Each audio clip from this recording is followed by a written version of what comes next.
So what should you do with money you've inherited? And this is complex, but once again, we look to frameworks. Firstly, best decisions made as part of a plan. What are your goals? What's your current situation? Particularly around the current situation here. There's no best answer. It depends on each person's situation and goals. Then we get down to the strategy and the tactics. If it's a significant amount of money, for many people, the first bit of what I would call wisdom is don't do anything too suddenly. You need to take time to work out what that means to you. I had a meeting the other day with a couple of girls in their early 20s. The dad, who was a client, had recently passed away, and we had this conversation about, for now, just get clear on what's happening, how much you're going to be inheriting, get a clear picture of all of that. Then think about what you want this to mean to you and your life and your future. And then let's sit down when you're ready and talk about it then. So often that just provides some time. Now, if there's urgent financial loose ends in your world, you'd probably tidy those up. But the rest of it, you're just keeping short term until you work out what's important. Then when you've got the goals, and I'll give you an example, not necessarily for these guys because they haven't come back to me yet, but for others we've seen where they'll say, look, I really want to make sure this money makes a difference to our life and that we don't squander it and that it even helps our kids get down the track.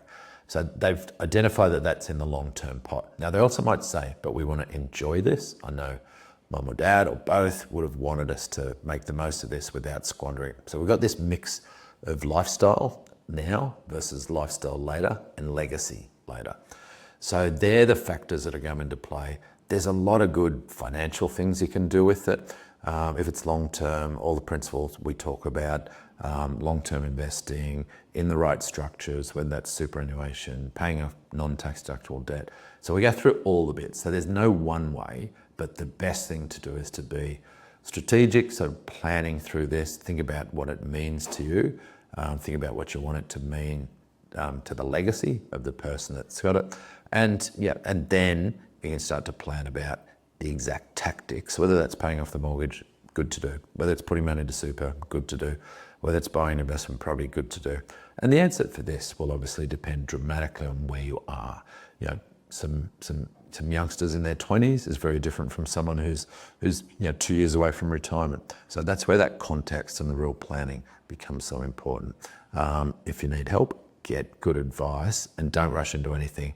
And often don't tell too many people about how much, because they'll all get in your ear and tell you what you should do, or worse, manipulate you into things. So I would not tell people the quantum.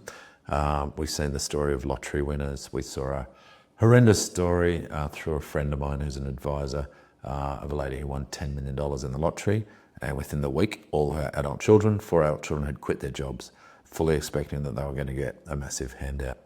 My advice to anyone that gets a big lump of insurance, of inheritance or lottery winnings is tell people you've got something, but so tell them it's not much, and just don't tell many people at all. And then take your time and plan it. You might want to help your kids quit their jobs, that's fine, but that's not always a great thing to do. So hopefully that helps answer that one.